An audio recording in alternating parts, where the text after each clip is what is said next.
പരിശുദ്ധമായ ദുൽഹിജ്ജ മാസത്തിൻ്റെ അതിപ്രധാനപ്പെട്ട ദിനങ്ങളൊക്കെ കഴിഞ്ഞു. നിരവധി ആളുകൾ നമ്മുടെ വീഡിയോകൾക്ക് താഴെ കമൻ്റായി ഉസ്താദെ വീട് പണി ശരിയാകുന്നില്ല, അല്ലെങ്കിൽ വീട് പണി ഉദ്ദേശിക്കുന്നുണ്ട് അത് അങ്ങോട്ട് ഒന്ന് ഉഷാറാകുന്നില്ല, ഒരുപാട് കടമാണ്, വീട് ജപ്തിയാണ്, അതുപോലെ വിവാഹ പ്രായമെത്തിയിട്ട് വിവാഹം മകൾക്ക് ശരിയാകുന്നില്ല, മക്കളുടെ പഠനത്തിൽ ഒരു ഹൈറ് കിട്ടുന്നില്ല, അതുപോലെ തന്നെ മക്കൾ പരീക്ഷ എഴുതുകയാണ്, IAS പരീക്ഷ എഴുതുകയാണ്, ഡിഗ്രിയുടെ പരീക്ഷ എഴുതുകയാണ്, CMA എക്സാം എഴുതുകയാണ്, CAക്ക് പഠിക്കുകയാണ്, അതിലൊക്കെ ഒരു വലിയ ഹൈറുണ്ടാവാൻ പ്രത്യേകം ദ്വാരക്കണം, എന്തു ദ്വായാണ് ഞങ്ങൾ പറയേണ്ടത് എന്നൊക്കെ നിരവധി ആളുകൾ ചോദിച്ചിട്ടുണ്ട്. അപ്പോൾ ഈ പറയപ്പെട്ട എല്ലാ പ്രതിസന്ധികൾക്കുമുള്ള പരിഹാരമായി ഒരു കുഞ്ഞു ദുആ ഇൻഷാ അല്ലാഹ് ഇന്ന് പഠിക്കാം. 11 ദിവസം തുടർച്ചയായി നമ്മൾ വുദു എടുക്കുന്ന സമയത്ത് ഈ ദുആ പറഞ്ഞാൽ ഇൻഷാ അല്ലാഹ് വലിയ അത്ഭുതം നിങ്ങളുടെ ജീവിതത്തിൽ കാണാം. അതോടൊപ്പം തന്നെ ചുരിദാർ ധരിച്ചിട്ട് വുദു എടുക്കുന്ന പല സ്ത്രീകൾക്കും പല സഹോദരിമാർക്കും പറ്റുന്ന വലിയ ഒരു അബദ്ധം ഇൻഷാ അല്ലാഹ് ഈ ക്ലാസ്സിൽ നമ്മൾ ചൂണ്ടിക്കാണിക്കുകയാണ്. ഇനി മുതൽ ആ അബദ്ധം ഒരു സഹോദരിയും ചെയ്യാൻ പാടില്ല. പിന്നെ മൈലാഞ്ചി ഇട്ട സഹോദരിമാരുണ്ടാകും, അവർ വുദു എടുക്കുന്ന സമയത്ത് പ്രത്യേകം ഒന്ന് ശ്രദ്ധിക്കണേ. പിന്നെ വുദുഇൻ്റെ പൂർണ്ണമായ രൂപം എങ്ങനെയാണ് ഉസ്താദെ എന്ന് ചിലർ ചോദിച്ചു, അതും നമ്മൾ പറയുന്നുണ്ട്. ഒരു മനുഷ്യൻ വുദു എടുത്തിട്ട് ആയത്തുൽ കുർസി ഓതിക്കഴിഞ്ഞാൽ അവനിക്ക് കിട്ടുന്ന വമ്പൻ പ്രതിഫലം എന്താണെന്ന് കൂടി ഇന്നത്തെ ക്ലാസ്സിൽ നമുക്ക് പഠിക്കാം. അപ്പോൾ പറയുന്ന കാര്യങ്ങൾ എനിക്കും കേൾക്കുന്ന നിങ്ങൾക്കും ജീവിതത്തിൽ അമൽ ചെയ്യാനുള്ള സൗഭാഗ്യം അല്ലാഹു തരട്ടെ, ആമീൻ. ഈ വീഡിയോ നിങ്ങൾ മറ്റുള്ളവർക്ക് കൂടി എത്തിച്ചു കൊടുക്കണേ, മറക്കണ്ട. അല്ലാഹു നമ്മളെ അനുഗ്രഹിക്കട്ടെ, ആമീൻ യാ റബ്ബൽ ആലമീൻ. അസ്സലാമു അലൈക്കും വറഹ്മത്തുള്ളാഹി വബറകാതുഹു. ബിസ്മില്ലാഹിർ റഹ്മാനിർ റഹീം. അൽഹംദുലില്ലാഹി റബ്ബിൽ ആലമീൻ. വസ്സലാത്തു വസ്സലാമു അലാ സയ്യിദിനാ മുഹമ്മദിൻ വഅലാ ആലിഹി വസ്വഹ്ബിഹി അജ്മഈൻ. അമ്മാ ബഅദ്.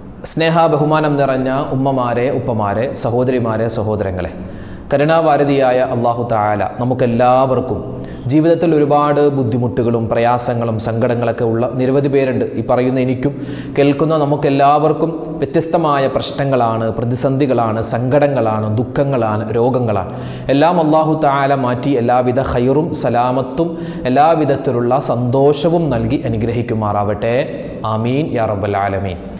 നിരവധി ആളുകൾ നമ്മുടെ വീഡിയോകൾക്ക് താഴെ കമൻ്റായി എഴുതുന്ന പരാതിയാണ് ഉസ്താദെ വീടും സ്ഥലവും പെട്ടെന്ന് ഹൈറായ നിലക്ക് വിറ്റുപോകാൻ പ്രത്യേകം ദുആ ചെയ്യണം. പല ആളുകളും പറഞ്ഞു വീടൊക്കെ ഈ ലോൺ എടുക്കാൻ പാടില്ല അല്ലേ, പലിശ ഇടപാട് പാടില്ല. പക്ഷെ നമുക്ക് നിവൃത്തിയില്ലാതെ അതെടുത്ത് ഇപ്പോൾ ആ ലോൺ പൈസ അടക്കാനില്ല, ജപ്തിയാണ്, അങ്ങനെയാണ്, ഇങ്ങനെയാണ് ഒരുപാട് പ്രശ്നങ്ങൾ പറഞ്ഞ ആളുകളുണ്ട്. കടങ്ങൾ കൊണ്ട് പ്രയാസപ്പെടുന്നവരുണ്ട്. വീട് പണിയാൻ ഉദ്ദേശിക്കുന്നുണ്ട്, പക്ഷേ കയ്യിൽ പൈസയൊന്നുമില്ല, അല്ലെങ്കിൽ വാടകയ്ക്കാണ് താമസിക്കുന്നത്, സ്വന്തമായൊരു വീട് വേണം. ഇങ്ങനെ ഒരുപാട് പ്രശ്നങ്ങൾ പറയുന്ന നിരവധി ആളുകളുണ്ട്. ഇനി ഇതൊന്നും നമ്മുടെ പ്രശ്നമല്ല എങ്കിൽ ഭാവിയിൽ ഇത്തരത്തിലൊരു പ്രശ്നങ്ങൾ നമുക്ക് ഇല്ലാതിരിക്കാൻ ഇൻഷാ അല്ലാഹ് നമുക്കൊരു ദുആ പഠിക്കാം. ഈ ദുആ പറയാൻ പ്രത്യേക ഒരു സമയം കണ്ടെത്തേണ്ട ആവശ്യമൊന്നുമില്ല. നമ്മളെല്ലാവരും 5 വഖത്ത് നമസ്കാരത്തിന് വേണ്ടിയും അല്ലാത്ത സമയത്തും വുദു എടുക്കുന്നവരാണ്. വുദു എടുക്കുന്ന സമയത്ത് വുദുഇൻ്റെ ഇടയിൽ നമ്മൾ മുഖം കഴുകുമ്പോൾ, അല്ലെങ്കിൽ കൈ കഴുകുമ്പോൾ, അല്ലെങ്കിൽ നമ്മൾ കാല് കഴുകുന്ന ആ ഒരു സമയത്ത് നമ്മൾ ഒരു പ്രാവശ്യമെങ്കിലും, ഒരു വുദുഇൽ ഒരു പ്രാവശ്യമെങ്കിലും ഇൻഷാ അല്ലാഹ് ഇനി പറയാൻ പോകുന്ന ദുആ നമ്മൾ പറഞ്ഞാൽ, അതിങ്ങനെ നിത്യമായി കൊണ്ടുപോയാൽ 11 ദിവസം തുടർച്ചയായി വുദു എടുക്കുന്ന സമയത്ത് ഇൻഷാ അല്ലാഹ് എല്ലാ വഖത്ത് വുദുയിലും, അല്ലെങ്കിൽ നമ്മൾ എപ്പോൾ വുദു എടുത്താൽ, ചിലപ്പോൾ നമ്മൾ ഉറങ്ങുന്നതിന് വേണ്ടി പോകുമ്പോൾ വുദു എടുക്കാറുണ്ട്, ഖുർആൻ ഓതാൻ വേണ്ടി നമ്മൾ വുദു എടുക്കുന്നവരാണ്, അല്ലെങ്കിൽ ഭൂരിഭാഗം ആളുകളും എന്താണ് ബാത്റൂമിലൊക്കെ പോയി വരുന്ന സമയത്ത് വുദു എടുക്കുന്നവരാണ്. അപ്പോൾ എപ്പോൾ നമ്മൾ നിസ്കാരത്തിന് വേണ്ടിയോ അതല്ലാത്ത സമയത്തോ വുദു എടുത്താൽ ആ സമയത്ത് വുദുഇൻ്റെ ഇടയിൽ ഒന്നുകിൽ മുഖം കഴുകുമ്പോഴോ അല്ലെങ്കിൽ മുഖം കഴുകിയിട്ട് നമ്മൾ കൈ കഴുകാൻ തുടങ്ങുന്ന ആ ഒരു സമയത്തോ ഇനി പറയുന്ന ഒരു ദുആ, മഹത്തുക്കളായ പണ്ഡിതന്മാർ നമുക്ക് പഠിപ്പിച്ചു തന്ന ഈ ഒരു പ്രാർത്ഥന, ഈ ഒരു ദുആ ഒരു വട്ടം നമ്മൾ പറഞ്ഞാൽ, ഒരു വട്ടമല്ല, പറ്റുന്നത് പോലെ 1, 2, 3 ഒക്കെ പ്രാവശ്യം നമുക്ക് പറയാം. ആ സമയത്ത് പറഞ്ഞാൽ, വുദുഇൻ്റെ സമയത്ത് പറഞ്ഞാൽ ഇൻഷാ അല്ലാഹ് നമുക്ക് 11 ദിവസത്തിൻ്റെ ഉള്ളിൽ എന്തെങ്കിലും ഒരു മാർഗം, ഒരുപാട് കടങ്ങളാണെങ്കിൽ ആ കടം വീട്ടാനുള്ള എന്തെങ്കിലും ഒരു വഴി, ചിലപ്പോൾ ഒരു നല്ല ജോലി കിട്ടലാവാം, അല്ലെങ്കിൽ വീട് പണിയുമായി ബന്ധപ്പെട്ട് എന്തെങ്കിലും ഒരു സഹായം കിട്ടലാവാം, അങ്ങനെ എന്തെങ്കിലും ഒരു അത്ഭുതം അല്ലാഹു നമുക്ക് കാണിച്ചു തരും. അപ്പോൾ ചെയ്യേണ്ടത് ഒരു വുദുയിലും നമ്മൾ മറന്നു പോവാതെ ഈ ഒരു ദുആ നമ്മൾ മനപ്പാഠമാക്കി നമ്മൾ പഠിച്ചെടുത്ത് ഇൻഷാ അല്ലാഹ് നമ്മൾ ചെയ്യാൻ പ്രത്യേകം ശ്രദ്ധിക്കണം. പിന്നെ വീട്ടിലെ ഉമ്മമാർ ഇത് പ്രത്യേകം പഠിച്ചെടുത്ത് ഇത് പറഞ്ഞാൽ വലിയ പ്രതിഫലം അനുകൂലമാണ്. കാരണം നിങ്ങൾക്ക് ഈ മെൻസസ് പരമായ എന്തെങ്കിലും പ്രശ്നങ്ങളുണ്ട്, അല്ലെങ്കിൽ 7 ദിവസം കഴിഞ്ഞ് അല്ലെങ്കിൽ 15 ദിവസം കഴിഞ്ഞിട്ടും ഈ രക്തം ഇങ്ങനെ കാണുകയാണ്, അങ്ങനെ ഈ ഗർഭാശയ സംബന്ധമായ എന്തെങ്കിലുമൊക്കെ പ്രശ്നങ്ങളുള്ള ആളുകൾ, പിന്നെ ഈ ഇസ്തിഹാലത്തിൻ്റെ രക്തം, രോഗരക്തം, അതുമായി ബന്ധപ്പെട്ട പ്രശ്നമുള്ളവർക്കും ഇൻഷാ അല്ലാഹ് ഈ ഒരു ദുആ വലിയ പരിഹാരമാണ്. അപ്പോൾ ഇതെപ്പോഴാണ് പറയേണ്ടത്? നമ്മൾ വുദു എടുക്കുന്ന സമയത്താണ് പറയേണ്ടത്. ഇനി ഈ വുദു എടുക്കുന്ന സമയത്ത് എന്താ ഉസ്താദെ ഈ ദുആ പറയേണ്ടത്? മറ്റു സമയങ്ങളിൽ ഈ ദുആ പറയാൻ പറ്റൂലേ? പറ്റും. പക്ഷെ വുദു എടുക്കുന്ന സമയത്താണ് നമുക്ക് ഏറ്റവും കൂടുതലായി ഈ ദുആ എഫക്റ്റ് ആകുന്നത്. കാരണം നബി സല്ലല്ലാഹു അലൈഹി വസല്ലമ തങ്ങളുടെ ഒരു ഹദീസിൽ കാണാം, ഒരു മനുഷ്യൻ നിത്യമായി വുദു എടുക്കുന്നവനാണെങ്കിൽ, ഇദാ തവല്ല അൽ അബ്ദുൽ മുസ്ലിം, ഒരു മുസ്ലിമായ മനുഷ്യൻ അവൻ വുദു എടുക്കുമ്പോൾ ഫഗസല വജ്ഹഹു, അവന്റെ മുഖം അവൻ കഴുകിയാൽ, ഖറജ മിൻ വജ്ഹി കുല്ലു ഖതീഅത്തിൻ നളറ ഇലൈഹാ ബിഐനൈഹി, അവന്റെ കണ്ണുകൊണ്ട് അവൻ കണ്ട മുഴുവൻ തെറ്റുകുറ്റങ്ങളും അല്ലാഹു പുറത്തു തരുന്നതാണ്. കൈ കഴുകുമ്പോൾ കൈ കൊണ്ട് ചെയ്ത തെറ്റ്, അതുപോലെ തന്നെ വാ കഴുകുമ്പോൾ വായ കൊണ്ട് പറഞ്ഞ തെറ്റ്, ചെവി തടകുമ്പോൾ ചെവികൾ കൊണ്ട് കേട്ട തെറ്റ്, അതുപോലെ തന്നെ തല തടകുമ്പോൾ ചിന്തിച്ച, നമ്മുടെ തലച്ചോറ് കൊണ്ട് നമ്മൾ ചിന്തിച്ച തെറ്റുകൾ, കാല് കഴുകുമ്പോൾ കാലുകൊണ്ട് നമ്മൾ നടന്ന തെറ്റ്, ഇതെല്ലാം അല്ലാഹു തആല പുറത്തു തരുന്നതാണ് എന്ന് ഒരു ഹദീസിൽ കാണാം. വീണ്ടും നബി സല്ലല്ലാഹു അലൈഹി വസല്ലമ തങ്ങൾ പറയുകയാണ്, എന്ത്? മൻ തവല്ലഅ, ഒരുവൻ വുദു എടുത്തു, ഫഅഹ്സനൽ വുദൂഅ, അവന്റെ വുദൂഇനെ അവൻ നന്നാക്കി എങ്കിൽ, ഖറജത് ഖതായാഹു മിൻ ജസദിഹി, അവന്റെ തെറ്റുകൾ അല്ലാഹു തആല പുറത്തു തരും. ഹത്താ തഖ്റുജ മിൻ തഹ്തി അദ്ഫാരിഹി, നഖത്തിന്റെ ഇടയിലുള്ള തെറ്റുകൾ വരെ അല്ലാഹു എനിക്ക് പുറത്തു കൊടുക്കും. അതായത് നമ്മൾ വുദു എടുക്കുന്ന സമയത്ത് അല്ലാഹു തആലയുടെ റഹ്മത്ത്, മഗ്ഫിറത്ത് നമുക്ക് കിട്ടിക്കൊണ്ടിരിക്കുന്നു. നമ്മൾ മുഖം കഴുകുമ്പോൾ നമ്മുടെ മുഖത്തിലുള്ള പാപങ്ങൾ, കണ്ണുകൊണ്ട് കണ്ട പാപങ്ങൾ ഇങ്ങനെ പുറത്തു തരുന്ന സമയത്ത്, അതായത് അള്ളാഹുവിൻ്റെ റഹ്മത്ത് നമുക്ക് കിട്ടിക്കൊണ്ടിരിക്കുന്ന, മഗ്ഫിറത്ത് കിട്ടിക്കൊണ്ടിരിക്കുന്ന സമയത്ത് നമ്മൾ ദുആ ചെയ്താൽ ആ ദുആ എഫക്റ്റീവാണ്. ആ സമയത്താണ് ഇൻഷാ അല്ലാഹ് നമ്മൾ പറഞ്ഞ ദുആ പറയേണ്ടത്. ഏതാണ് ആ ദുആ? ഇനി നമുക്ക് ആ ദുആ എന്ന് പഠിച്ചാലോ? വളരെ എളുപ്പമാണ്. 1-2 പ്രാവശ്യമൊക്കെ നമുക്ക് ഒരു കാണാതെ പറയാനൊക്കെ ഒരു ബുദ്ധിമുട്ടുണ്ടാകും. എന്തായാലും കുഴപ്പമില്ല. എൻ്റെ ഉമ്മമാരിത് നിങ്ങൾ പ്രത്യേകം ഒരു ബുക്കിലൊക്കെ എഴുതി വെക്കുക. എഴുതി വെച്ചിട്ട് നിങ്ങളിത് മനഃപ്പാഠമാക്കുക, നിങ്ങളുടെ മക്കളെ കൊണ്ട് പറയിപ്പിക്കുക. നിങ്ങളുടെ മരുമക്കൾ IAS പഠിക്കുന്ന മക്കളുണ്ട്, അതുപോലെ ഡിഗ്രിക്ക് പഠിക്കുന്ന മക്കളുണ്ട്, CMA ഒക്കെ പഠിക്കുന്ന മക്കളുണ്ട്, CA ഒക്കെ പഠിക്കുന്ന മക്കളുണ്ട്, എഞ്ചിനീയറിംഗിൽ പഠിക്കുന്ന ഒരുപാട്, അതായത് ഭാവിയിൽ നല്ല ഒരു ജോലി സാധ്യതയുള്ള ഒരുപാട് കോഴ്സുകൾ പഠിക്കുന്ന മക്കളുണ്ട്. അപ്പോൾ അവരുടെ പഠനം അത് വെറുതെ ആയി പോകാൻ പാടില്ല. ഒരുപാട് പൈസ മുടക്കി പഠിച്ചിട്ട് അവസാനം ഒന്നുമില്ലാത്ത അവസ്ഥ ആവാൻ പാടില്ല. അപ്പോൾ നമ്മൾ പഠിക്കുന്ന കോഴ്സിനനുസരിച്ച് നമുക്ക് നല്ല ജോലി കിട്ടണം, നമുക്ക് നല്ല ശമ്പളം കിട്ടണം, നമ്മുടെ ജീവിതം റാഹത്തിലാവണം, എല്ലാവിധ ഖൈറും ഉണ്ടാവണം. അപ്പോൾ എല്ലാത്തിനും കൂടി ഉൾപ്പെടുന്ന, എല്ലാത്തിനും ഉപകരിക്കുന്ന ഒരു ദുആയാണ് ഇൻഷാ അല്ലാഹ് നമ്മൾ പഠിക്കാൻ പോകുന്നത്. ഏതാണ് ആ ദുആ? നിങ്ങൾക്ക് സ്ക്രീനിൽ കാണാം. അല്ലാഹുമ്മ ഗ്ഫിർ ലി ദംബി വബാരിക് ലി ഫീ റിസ്ഖി വവസ്സിഅ ലി ഫീ ദാരി. മൂന്ന് കാര്യമാണ് നമ്മൾ ചോദിക്കും. ഒന്ന്, അല്ലാഹുമ്മ ഗ്ഫിർ ലി ദംബി, അല്ലാഹുവേ ഒരുപാട് തെറ്റ് ചെയ്തിട്ടുണ്ട്, ഒരുപാട് അബദ്ധങ്ങൾ പറ്റിയിട്ടുണ്ട്, എല്ലാം ഞാൻ സമ്മതിക്കുന്നു റബ്ബേ, എൻ്റെ തെറ്റുകൾ നീ പുറത്തു തരണേ അല്ലാ. രണ്ടാമത്തേത്, വബാരിക് ലി ഫീ റിസ്ഖി, എൻ്റെ ജീവിത വിഭവത്തിൽ നീ ബറക്കത്ത് തരണം, എൻ്റെ മക്കളെ നീ ഖൈറാക്കണം, എൻ്റെ കച്ചവടം നീ സന്തോഷത്തിലാക്കണം, അതുപോലെ എൻ്റെ കടങ്ങൾ മാറ്റി തരണം, എനിക്ക് നല്ല സമ്പത്ത് തരണം, അതുപോലെ എൻ്റെ ശാരീരികമായ അസ്വസ്ഥതകൾ മാറ്റണം.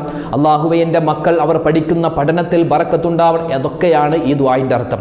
അപ്പോൾ അല്ലാഹുമ്മ ഗ്ഫിർ ലി ദംബി, എൻ്റെ പാപങ്ങൾ നീ പുറത്തു തരണം, വബാരിക് ലി ഫീ റിസ്ഖി, എൻ്റെ വീട്, എൻ്റെ മക്കൾ, അതുപോലെ തന്നെ എൻ്റെ വാഹനം, എൻ്റെ വസ്ത്രം, എൻ്റെ ഭക്ഷണം, എൻ്റെ വെള്ളം, എൻ്റെ പാർപ്പ് എല്ലാം ചോദിക്കുന്നു. വബാരിക് ലി ഫീ റിസ്ഖി, എൻ്റെ ജീവിത വിഭവത്തിൽ ബറക്കത്ത് തരണം. പ്രവാസികളായ ഒരുപാട് പേര് ദുആ ചെയ്യാൻ പറഞ്ഞിട്ടുണ്ട്. ഉസ്താദെ ശമ്പളം ഒരുപാട് നാളായി കിട്ടിയിട്ട് അതിങ്ങനെ കെട്ടിക്കിടക്കുക, ശമ്പളം കിട്ടുന്നില്ല, പിന്നെ ജോലിക്ക് ഭയങ്കര ബുദ്ധിമുട്ടാണ്, പ്രയാസമാണ്.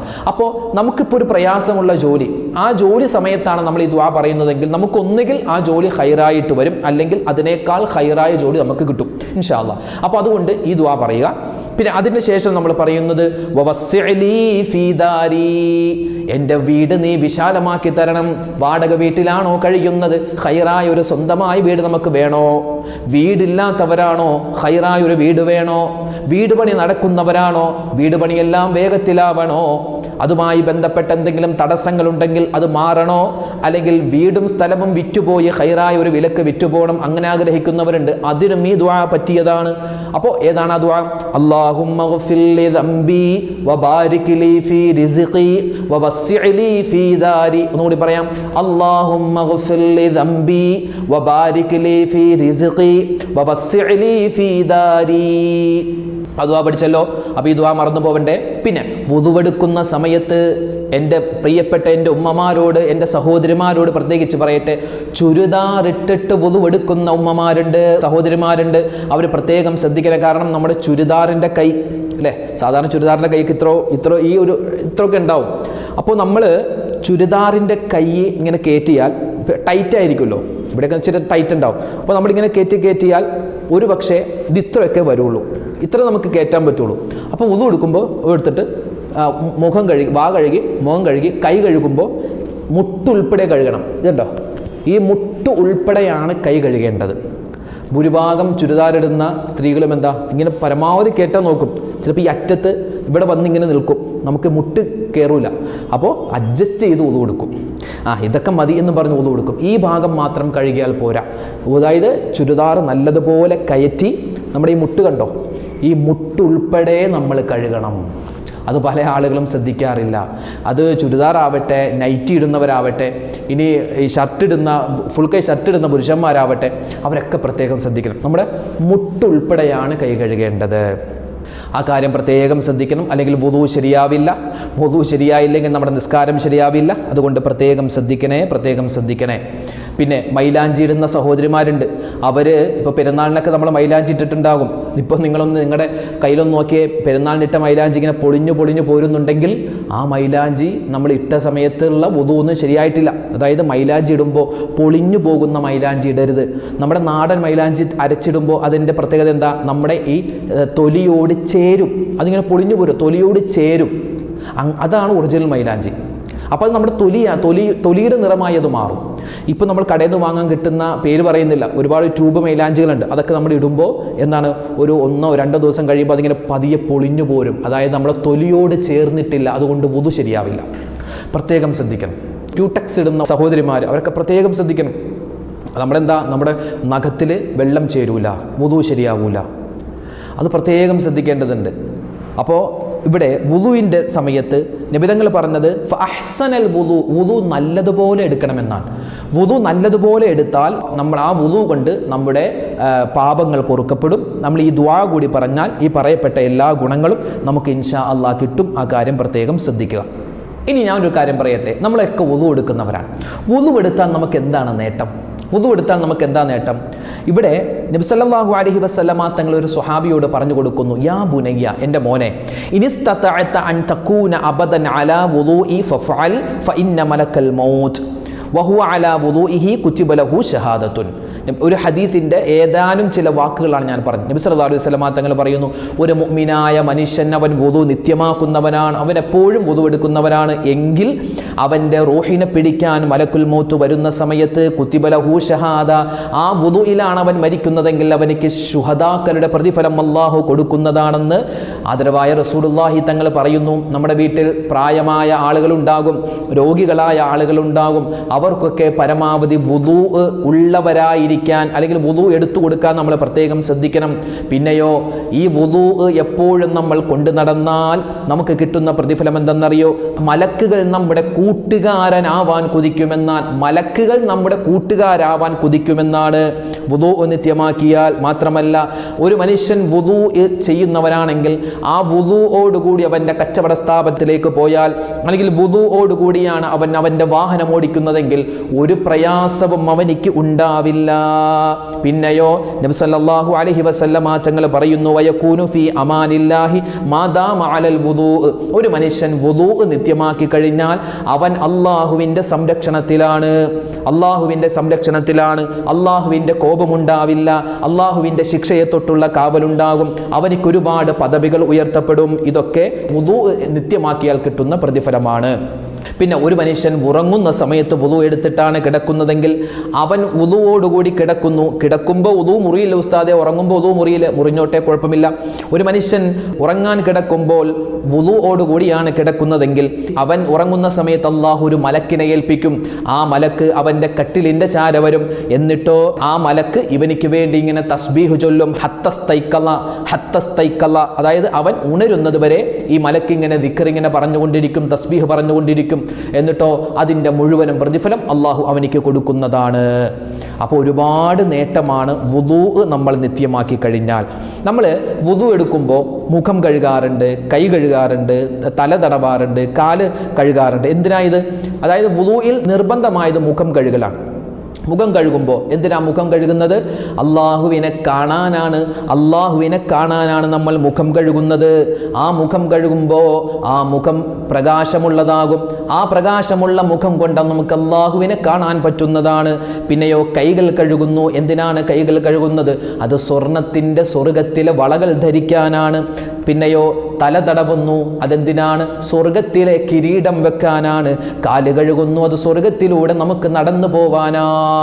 അല്ലാഹുവേ പടച്ചവനെ, വുളു നിത്യമാക്കുന്നവരുടെ കൂട്ടത്തിൽ ഞങ്ങളെല്ലാവരെയും നീ ഉൾപ്പെടുത്തണേ അല്ലാ. പിന്നെ വുളു എടുക്കുന്ന സമയത്ത് പല ആളുകളും പറയാറുണ്ട്, ഉസ്താദെ വുളു എടുക്കുമ്പോൾ ഞങ്ങൾക്ക് ഭയങ്കര വസ്വാസാണ്. അതിപ്പോൾ നമ്മളെ കൈ കഴുകൂല, നമ്മൾ കൈ കഴുകുന്ന സമയത്ത് എന്താണ് പറയേണ്ടത്? ചിലപ്പോൾ ഔദു പറയും, ചിലപ്പോൾ ബിസ്മി പറയും. ആ സമയത്ത് നിയ്യത്ത് വെക്കണമെന്നൊക്കെ പറയും. എന്താണ് ചെയ്യേണ്ടത്? കൈ കഴുകുമ്പോൾ എന്താ ചെയ്യേണ്ടത്? നമ്മൾ ടാപ്പ് തുറന്നു, എന്നിട്ട് നമ്മൾ കൈ കഴുകുന്നു. കൈ കഴുകുമ്പോൾ ആദ്യം പറയേണ്ടത് അഊദു ബില്ലാഹി മിനശ് ശൈത്വാനിർ റജീം, ബിസ്മില്ലാഹിർ റഹ്മാനിർ റഹീം, അൽഹംദുലില്ലാഹില്ലദി ജഅലൽ മാഅ തുഹൂറ. ഇതാണ് പറയേണ്ടത്. എന്തത്? അഊദു ബില്ലാഹി മിനശ് ശൈത്വാനിർ റജീം, ബിസ്മില്ലാഹിർ റഹ്മാനിർ റഹീം, അൽഹംദുലില്ലാഹില്ലദി ജഅലൽ മാഅ തുഹൂറ. ഈ ദുആ പറയുക. അത് കഴിഞ്ഞ് എന്താ പറയേണ്ടത്? നിസ്കാരത്തെ ഹലാലാക്കാൻ വേണ്ടി ഞാൻ വുളു ചെയ്യുന്നു. ഇതാണ് നമ്മുടെ നിയ്യത്ത്. നിസ്കാരത്തെ ഹലാലാക്കാൻ ഞാൻ വുളു ചെയ്യുന്നു. എന്നിട്ട് വായിൽ വെള്ളം എടുക്കുക, മൂക്കിൽ വെള്ളം കയറ്റി ചീറ്റുക. വായിൽ വെള്ളമെടുത്ത് തുപ്പിക്കളയുക, അത് മൂക്കിൽ വെള്ളം കയറ്റിയിട്ട് ചീറ്റിക്കളയുക. അത് സുന്നത്താണ്. വാ കഴുകൽ സുന്നത്താണ്, മൂക്കിൽ വെള്ളം കയറ്റിയാൽ സുന്നത്താണ്. പിന്നെ മുഖം കഴുകുക. വെള്ളം എടുത്തിട്ട് നല്ലതുപോലെ നമ്മുടെ ഈ നെറ്റി, മുടി മുളക്കുന്ന സ്ഥലം മുതൽ ചെവിക്കുറ്റി അതുൾപ്പെടെ നമ്മുടെ താടി ഉൾപ്പെടെ നമ്മൾ മുഖം നല്ലതുപോലെ കഴുകണം. ഉമ്മമാരൊക്കെ പ്രത്യേകം ശ്രദ്ധിക്കണം. ഈ ഭാഗം മാത്രമല്ല, നിങ്ങളുടെ മുഖത്തിൻ്റെ പരിധി അത് മുഴുവനായും കഴുകണം. 3 പ്രാവശ്യമാണ് കഴുകേണ്ടത്. 3 പ്രാവശ്യം കഴുകൽ സുന്നത്താണ്. ആദ്യത്തെ പ്രാവശ്യം കഴുകൽ അത് നിർബന്ധമാണ്. അപ്പോൾ 3 പ്രാവശ്യം കഴുകൽ സുന്നത്താണ്, 1 പ്രാവശ്യമെങ്കിലും കഴുകൽ നിർബന്ധമാണ്. അത് കഴിഞ്ഞ് കൈ കഴുകുന്ന സമയത്താണ് ഞാൻ പറഞ്ഞത്, പല ആളുകളും ഈ ചുരിദാർ ധരിക്കുമ്പോൾ, അല്ലെങ്കിൽ ടൈറ്റായ ഈ പർദ്ദയാവട്ടെ, അല്ലെങ്കിൽ നൈറ്റി ആവട്ടെ, അല്ലെങ്കിൽ ഷർട്ട് ധരിക്കുന്നവരാവട്ടെ, അവരൊക്കെ പരമാവധി കയറ്റാൻ ശ്രമിക്കും. ചിലപ്പോൾ ഇത്രയൊക്കെ വരുള്ളൂ. അപ്പോൾ അവിടെ വെച്ച് അഡ്ജസ്റ്റ് ചെയ്ത് കഴുകലല്ല, അത് നല്ലതുപോലെ കയറ്റിയിട്ട് നമ്മൾ നല്ലതുപോലെ കഴുകേണ്ടതുണ്ട്. അത് പ്രത്യേകം ശ്രദ്ധിക്കണം, അല്ലെങ്കിൽ വുളു ശരിയാവില്ല. കൈ കഴുകുക. അത് കഴിഞ്ഞ് ഒരല്പം വെള്ളമെടുത്ത് നമ്മുടെ തല തടവുക. തല മൊത്തവും തടകൽ പ്രത്യേകം സുന്നത്താണ്. ഒരല്പമെങ്കിലും തടകൽ നമുക്ക് നിർബന്ധമാണ്. അത് കഴിഞ്ഞ് ചെവി തടവുക. പിന്നെ കാല് രണ്ടും കഴുകുക. കാല് രണ്ടും കഴുകുമ്പോൾ കാലിൻ്റെ പുറകുഭാഗം കാലിൻ്റെ ആ പുറകുഭാഗം നല്ലതുപോലെ, കുതിക്കാലെന്ന് പറയും, കാലിൻ്റെ പുറകുഭാഗം, നെരിയാണി ഭാഗമൊക്കെ നല്ല ശ്രദ്ധിച്ച് കഴുകുക. അവിടെയൊക്കെ വെള്ളം എത്താൻ സാധ്യത കുറവാണ്. അതുപോലെ നല്ലതുപോലെ ശ്രദ്ധിച്ച് കഴുകുക. അപ്പോൾ ഇതാണ് വുളുവിൻ്റെ ഏകദേശ രൂപം. അപ്പോൾ വുളുവിൻ്റെ രൂപമൊക്കെ അറിയാം. അപ്പോൾ ഞാനിത് വെറുതെ പറഞ്ഞു എന്ന് മാത്രം. ഒരു മനുഷ്യൻ വുളു എടുത്തിട്ട് ആയത്തുൽ കുർസി ഓതിക്കഴിഞ്ഞാൽ അവനിക്ക് കിട്ടുന്നത് അടുത്ത വുളു വരെ. ഇപ്പോൾ ളുഹറിന് നമ്മൾ നിസ്കരിക്കാൻ വേണ്ടി വുളു എടുത്തു എങ്കിൽ നമ്മൾ അസറിന് വുളു എടുക്കുന്നത് വരെ ആ ഒരു ടൈമിൽ നമ്മൾ ചെയ്തു പോകുന്ന തെറ്റുകളെല്ലാം അള്ളാഹു പുറത്തു തരുമെന്ന് ആദരവായ റസൂലുള്ളാഹി സ്വല്ലല്ലാഹു അലൈഹി വസല്ലം നമുക്ക് പറഞ്ഞു തരുകയാണ്. അതുകൊണ്ട് എൻ്റെ മുഅ്മിനീങ്ങളെ, ഈ കാര്യമൊന്നും നമ്മൾ മറന്നു പോകരുത്. വുളുവിൻ്റെ സമയത്ത് നമ്മൾ ശ്രദ്ധിക്കേണ്ട കാര്യങ്ങൾ പറഞ്ഞു. പിന്നെ ഈ വുളു എടുക്കുന്ന സമയത്ത് ചെറിയ ഒരു ദുആ നമ്മൾ പഠിച്ചിട്ടുണ്ട്. ഈ ദുആ നമ്മൾ നിത്യമാക്കുക. അല്ലാഹു സുബ്ഹാനഹു വ തആല ഈ പറഞ്ഞ കാര്യങ്ങൾ എനിക്കും കേട്ട നിങ്ങൾക്കും ജീവിതത്തിൽ അമൽ ചെയ്യാനുള്ള മഹാസൗഭാഗ്യം നമുക്ക് നൽകി അനുഗ്രഹിക്കുമാറാവട്ടെ. ആമീൻ യാ റബ്ബൽ ആലമീൻ. അൽഹംദുലില്ലാഹ്, ഹാജിമാരൊക്കെ നമ്മുടെ നാട്ടിലേക്ക് മടങ്ങാനുള്ള തയ്യാറെടുപ്പിലാണ്. അല്ലാഹു സുബ്ഹാനഹു വ തആല അവർക്കൊക്കെ എല്ലാവിധ ഖൈറും സലാമത്തും റാഹത്തും ഇസ്സത്തും നൽകി അനുഗ്രഹിക്കട്ടെ. അവരുടെയൊക്കെ ഹജ്ജും ഉംറയും അല്ലാഹു മഖ്ബൂലും മബ്റൂറുമായി സ്വീകരിക്കട്ടെ. നമുക്കൊക്കെ ഹജ്ജും ഉംറയൊക്കെ ചെയ്യാൻ അല്ലാഹു തൗഫീക്ക് നൽകുമാറാവട്ടെ. ഒരുപാട് പേര് നമ്മുടെ വീഡിയോകൾക്ക് താഴെ കമൻറ്റ്, ദുആ വസിയത്ത് പറയാറുണ്ട്. അള്ളാഹുവെ പടച്ചവൻ ആരൊക്കെ ദുആ ചെയ്യാൻ പറഞ്ഞോ എല്ലാവരുടെയും എല്ലാ ഹലാലായ മുറാദും ഹാസിലാക്കണേ അല്ലാ. എല്ലാ വിഷമങ്ങളും നീ സങ്കടങ്ങളും മാറ്റി കൊടുക്കണേ അല്ലാ. അള്ളാഹുവെ മരണപ്പെട്ടുപോയി മുഴുവൻ ആളുകൾക്കും നീ മഗ്ഫിറത്തും റഹ്മത്തും നൽകണേ അല്ലാ. ഞങ്ങളുടെ മക്കളെ നീ സ്വാലിഹീങ്ങളാക്കണേ അല്ലാ. അവരുടെ പഠനത്തിൽ നീ ബറക്കത്തും സലാമത്തും കൊടുക്കണേ അല്ലാ. ആമീൻ യാ റബ്ബൽ ആലമീൻ. ഇൻഷാ അല്ലാ നാളെ മറ്റൊരു വീഡിയോയുമായിട്ട് നമുക്ക് കാണാം. അള്ളാഹു നമ്മുടെ സദസ്സിനെ സ്വീകരിക്കട്ടെ. ആമീൻ. അസ്സലാമു അലൈക്കും വറഹ്മത്തുള്ളാഹി വബറകാതുഹു.